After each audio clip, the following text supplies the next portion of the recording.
Каликипчето. Сега ще ви повярвам, че съм бил горе, макар да мръсна.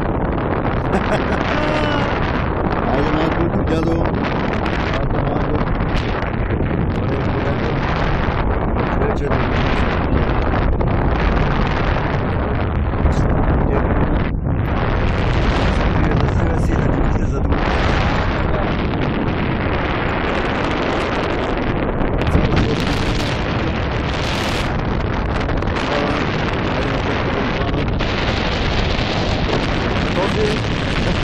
Този вид е долу и чака да излети.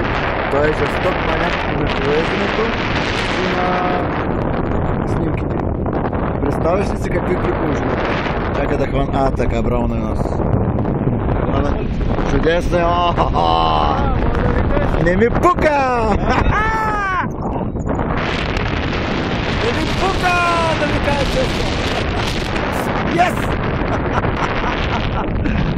Я това ще да правим. Айде също.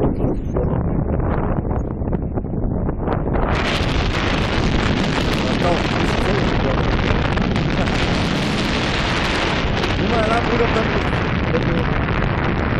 Как той ще те? Аз съм работа на това.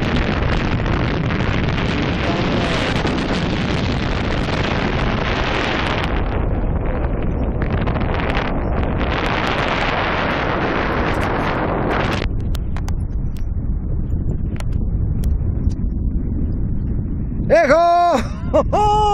Иве, познай, познай!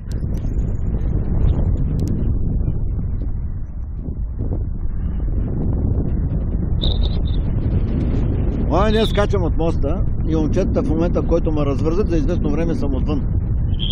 И тръща внимателно ще държим, викам, Пичо, обърни се да видиш теца.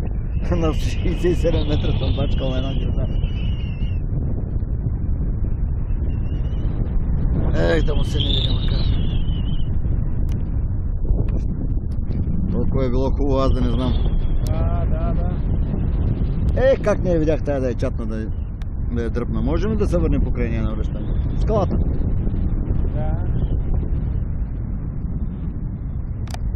Да. Тук е по-странно. Тук не съм идвал насам. Отдолу съм ги виждал, ама няма представа отгоре как е. Тук и пещери има. Да.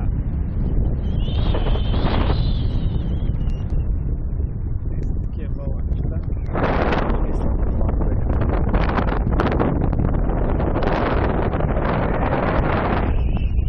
Там среща.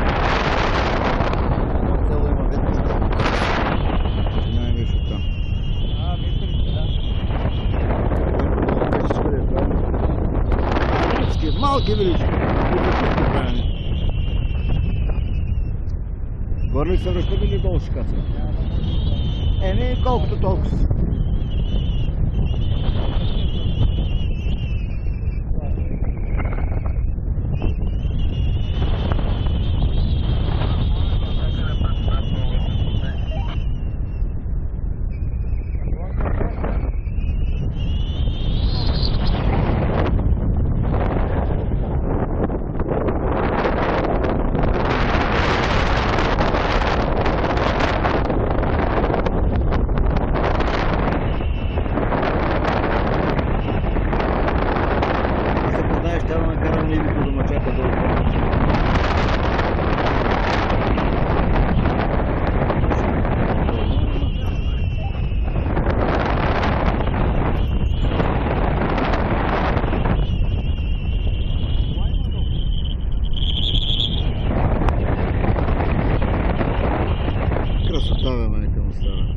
Кажи ми, има ли по-хубава страна от България?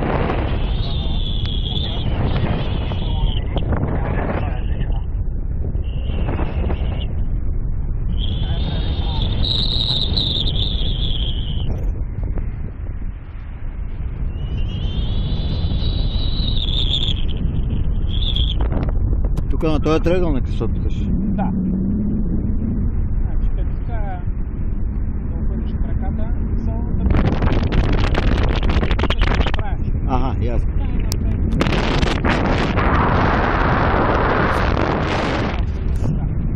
Окей. Покъс да катни, долу имаш въздушен протектор. Да. Разбрах. Искаме се да не спускам.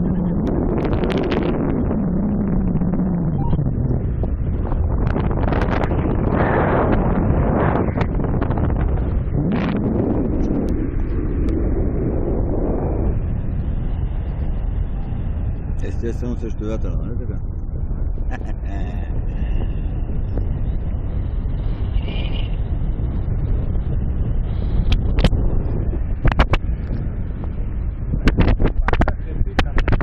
Добре.